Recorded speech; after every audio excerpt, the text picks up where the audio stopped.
saat pemeriksaan itu kan ditanyakan waktu diperiksa ancamannya kan di atas 15 tahun, ya kan? Berarti ini wajib didampingi. Itu saja pertanyaan pertama oleh hakim harusnya disampaikan. Begitu tidak didampingi, ya udah dikatakan seperti Pak Oto waktu itu mengatakan ada putusan Mahkamah Agung tidak ada pendampingan penasihat hukum sejak awal, ya itu sudah dinyatakan sudah batal demi hukum seperti itu.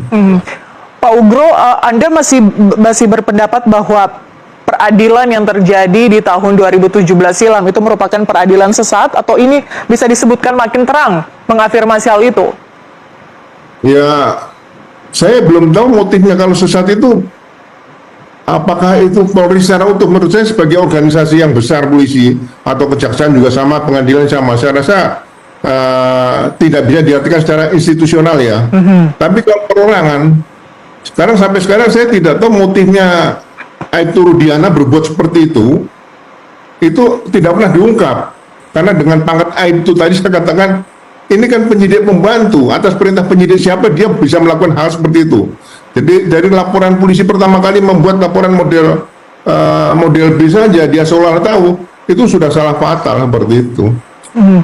Yang juga sangat disayangkan adalah bahwa dalam setiap sidang PK selama ini dari pihak penyidik atau polisi itu tidak dilibatkan gitu ya, apalagi pada saat sidang di tempat waktu itu ada pemeriksaan tempat kejadian, kemudian tidak ada penyidik ataupun polisi yang kemudian dilibatkan dalam pemeriksaan itu.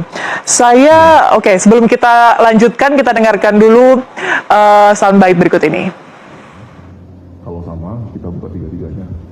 Kalau tidak sama, hadirkan pertama-tama sesudah kami nanti menyerahkan bukti surat adalah kita ingin menghadirkan para terpidana dengan pemohon Rivaldi Aditya. Sepanjang dari penyidikan tersebut ditemukan ada hal-hal yang menyimpang, hal-hal yang intimidasi, hal-hal yang kekerasan, hal-hal pelanggaran hukum acara pidana, katakanlah begitu, orang tidak mendapatkan haknya, misalnya begitu, karena pasal 56, terus apabila ada sistem peradilan pidana anak yang menyatakan itu adalah imperatif harus didampingi, kalau itu terabaikan, termasuk maraton tadi, tidak ada, bagaimana dia memvalidasi sprindiknya, padahal antara penyelidikan dan penyidikan itu tervalidasi, yang namanya sprindik, ada kasat di situ.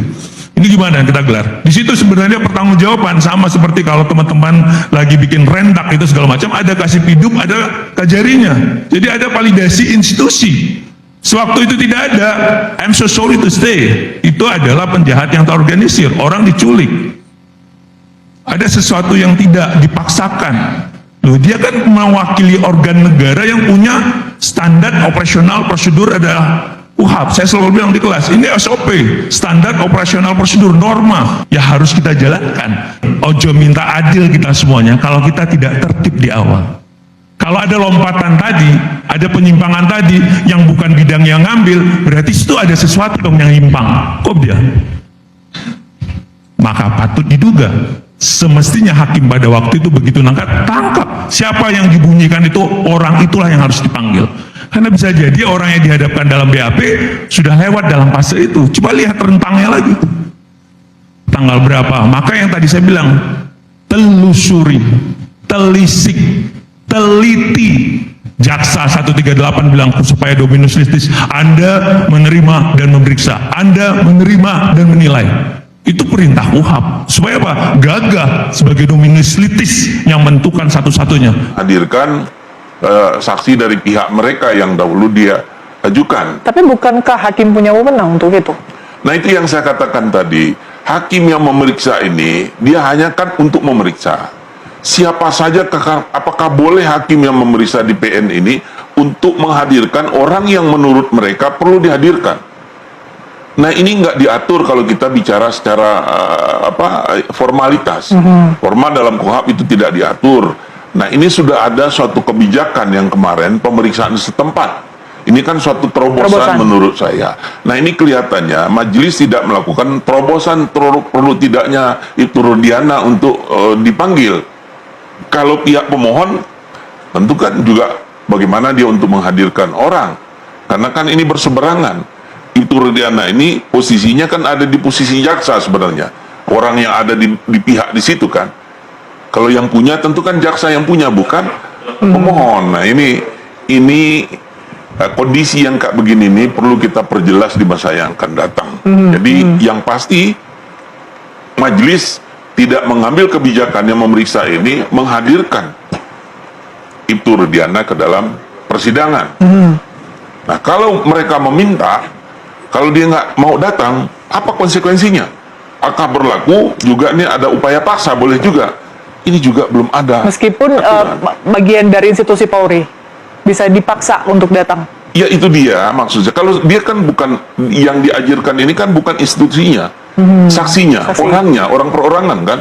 Kalau dia kepolisian tentu kan harus lari ke Kapolri, nanti Pak Ugro lah yang lebih tahu di situ. Nah, kan sebagai saksi di situ adalah dia pribadinya, ya tidak membawa otomatis lembaganya.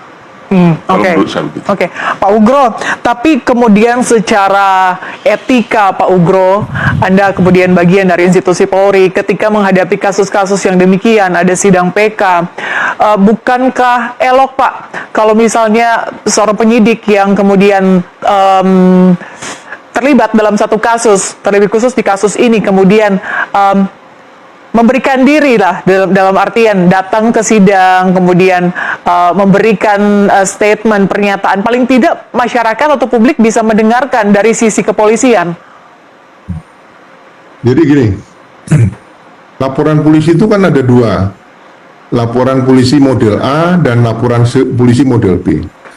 Laporan polisi model A adalah laporan polisi yang dibuat oleh polisi pada saat dia bertugas mendatangi suatu tempat kejadian. Tapi kalau laporan polisi model B adalah laporan polisi yang dibuat oleh polisi karena ada pengaduan masyarakat datang ke polisi. Tapi peristiwa di Cirebon ini itu adalah laporan polisi yang dibuat oleh polisi dan diterima oleh polisi. Jadi ada 3 polisi di sini, ya kan? Ini memang jarang terjadi yang ditangani selama saya jadi Kadif Propam juga tidak ada. Anda jarang Sehingga- menemui kasus-kasus seperti ini, Pak? Iya, karena mana mungkin seorang polisi melaporkan peristiwa, ya kan? Kemudian dia melapor kepada polisi. Kan ada modelnya, harusnya polisi sendiri yang datang ke TKP membuat laporan. Ini polisi tidak datang ke TKP bisa membuat laporan. Jadi ini mungkin ada laporan model C, saya nggak tahu. Laporan polisi model C, model C saya nggak tahu. Yang jelas laporan polisi ada 2 model. Sehingga Aibtu Rudiana ini seharusnya orang yang bisa dihadirkan dalam sidang PK ini, karena peran dia dulu sebagai pembuat laporan, bukan sebagai polisi. Dia sebagai masyarakat. Itu loh. Jadi jangan dikaitkan secara organisasi